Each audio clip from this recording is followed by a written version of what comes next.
और अब आपको दिखा देते हैं रफ्तार के साथ खबरें भारत 24 में। आपको बता दें, करीब 12 घंटे की मैराथन बहस के बाद संसद में वक्फ संशोधन बिल हुआ पास। पक्ष में 288 वोट और विरोध में पड़े 232 वोट। लोकसभा में वक्फ संशोधन बिल पास होने के बाद राज्यसभा में किया जाएगा बिल पेश।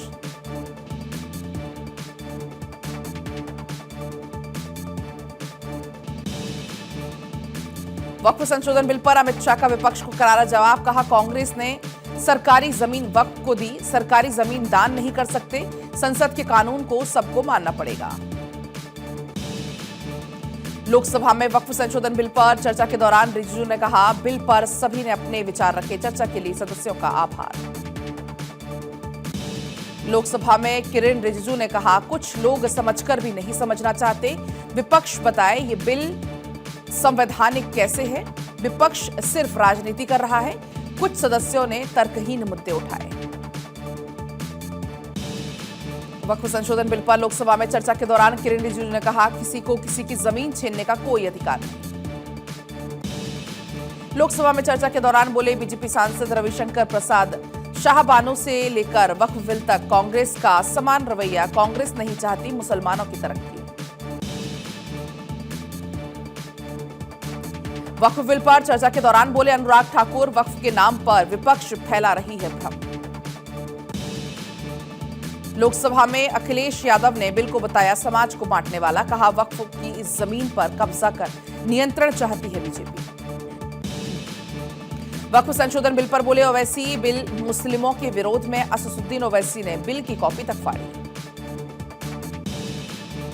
वक्फ बिल पर राहुल गांधी ने बिल का जताया कड़ा प्रतिरोध। कहा, यह मुस्लिमों को हाशिए पर धकेलने वाला बिल। ये बिल मुस्लिमों के खिलाफ एक हथियार, ये संविधान पर हमला। वक्फ बिल को लेकर भोपाल में मुसलमानों का जश्न। पीएम मोदी के लिए गुलाब लेकर आई मुस्लिम महिलाएं। डांस और पटाखे जलाकर मनाई खुशी। गाजियाबाद में आरएसएस बीजेपी की हुई बैठक। शामिल हुए सीएम योगी। वेस्ट यूपी में बीजेपी को मजबूत करने पर मंथन। सीएम नायब सिंह सैनी के मीडिया एडवाइजर नियुक्ति हुए राजीव जेटली दिल्ली स्थित हरियाणा भवन में एडवाइजरी का देखेंगे काम। वक्फ संशोधन बिल के समर्थन में मुस्लिम समाज सड़कों पर उतरा। महिलाएं बोली, थैंक यू मोदी जी। एक दूसरे को मिठाई खिलाकर की खुशी जाहिर। मणिपुर में राष्ट्रपति शासन का प्रस्ताव पास। लोकसभा में अमित शाह ने कहा, मणिपुर में हिंसा में आएगी कमी, जल्द होगी शांति बहाली। पटना से दिल्ली पहुंचे लालू यादव। लालू यादव का ब्लड प्रेशर हुआ कम। एम्स में होगा लालू यादव का इलाज। आंध्र प्रदेश के तिरुपति पहुंचे आकाश अंबानी। श्री वेंकटेश्वर स्वामी मंदिर में की पूजा अर्चना।